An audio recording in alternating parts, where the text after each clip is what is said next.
Hello everybody, my name is Cougar Morrison. Yes, my hair is perfect. Thank you so much for coming on. Today I am going to read you one of my favourite stories, which I actually read when I was growing up too. Yes, it was back in the 1700s when I was a kid. But this book was around. This is taken from Roald Dahl's Treasury of Stories, and it comes from one of my favourite books of his, Revolting Rhymes.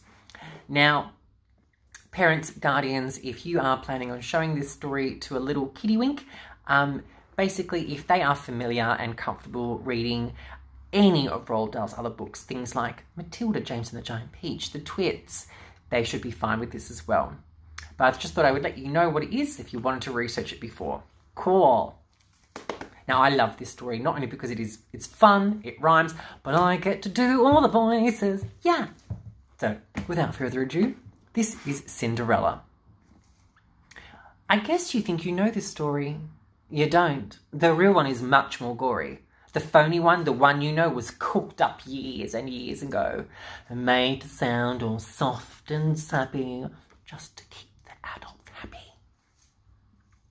Mind you, they got the first part right. The part where, in the dead of night, the ugly sisters, jewellers and all, departed for the palace ball, while darling little Cinderella was locked up in a slimy cellar where rats who wanted things to eat began to nibble at her feet. Oh, she bellowed, "Help and let me out!" The magic fairy heard her shout. Appearing in a blaze of light, she said, "My dear, are you all right?" "All right?" cried Cindy. "Can't you see? I feel as rotten as can be." She beat her fists against the wall and shouted, "Get me to the ball! I want a dress, I want a coach, and earrings and a diamond brooch, and silver slippers with two-a-dos, and lovely nylon pantyhose. There is a disco at the palace, the rest have gone, and I am jealous. Done up like that, I'll guarantee the handsome prince will fall for me." The fairy said, "Hang on a tick," and gave her wand a mighty flick. Cindy, in no time at all, was suddenly at the palace ball. It made the ugly sisters wince to see her dancing with the prince.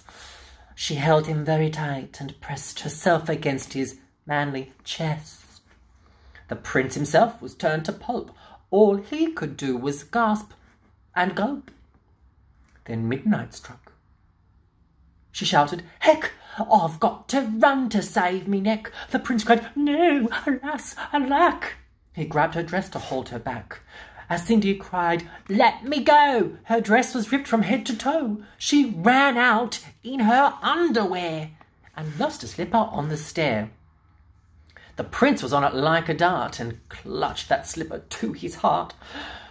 "The girl this slipper fits," he cried. "Tomorrow morn shall be my bride." Then, rather carelessly, I fear, he placed it on a crate of beer. At once one of the ugly sisters, the one whose face was blotched with blisters, sneaked up and grabbed the dainty shoe and quickly flushed it down the loo.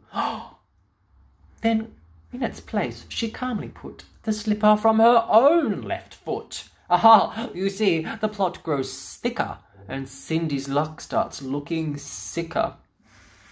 Next day, the prince went charging down to knock on all the doors in town. Who was the owner of this shoe? In every house the tension grew. The shoe was long and very wide. You see, a normal foot got lost inside. Also, it smelled a wee bit icky. The owner's feet were hot and sticky. Thousands of eager people came to try it on, but all in vain. Now came the ugly sisters go. One tried it on. The prince cried, "No!" But she screamed, "Yes, it fits, whoopee. Now you've got to marry me." The prince went white from ear to ear. He muttered, "Let's get out of here." "Oh, no, you don't. You've made a vow. There's no way you can back out now." Off with her head, the prince roared back. They chopped it off with one great whack. This pleased the prince. He smiled and said, "She's prettier without her head." Then came up sister number 2, who yelled, "Now I will try the shoe." "Try this instead," the prince cried back. He swung his trusty sword and whack! Her head went crashing to the ground. It bounced and bounced and rolled around. Meanwhile, whilst peeling all the spuds, Cinderella heard the thuds of bouncing heads across the floor. She poked her own head out the door. "What's all the racket?" Cindy cried. "Mind your own biz," the prince replied. "My prince," she thought. "He chops off heads." Poor Cindy's heart was torn to shreds. "How could I marry anyone who does that sort of thing for fun?"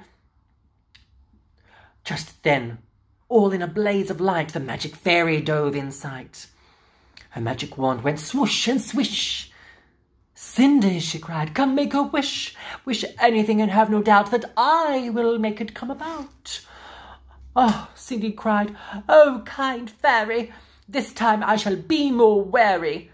No more princes, no more money. I have had my taste of honey. I'm wishing for a decent man." "They're hard to find. Do you think you can?" Within a minute, Cinderella was married to a lovely fella, a simple jam maker by trade, who sold good homemade marmalade. Their house was filled with love and laughter, and they were happily ever after. I hope you've enjoyed hearing that. I hope it's brought some love and light into your day to brighten up your isolation. I will be doing live Dragqueen Storytimes every Sunday at 4 p.m. Perth time. So if you would like to tune in, I would love your company. Hope to see you all there. Also, don't go chopping people's heads off. It's not a good idea. Yeah.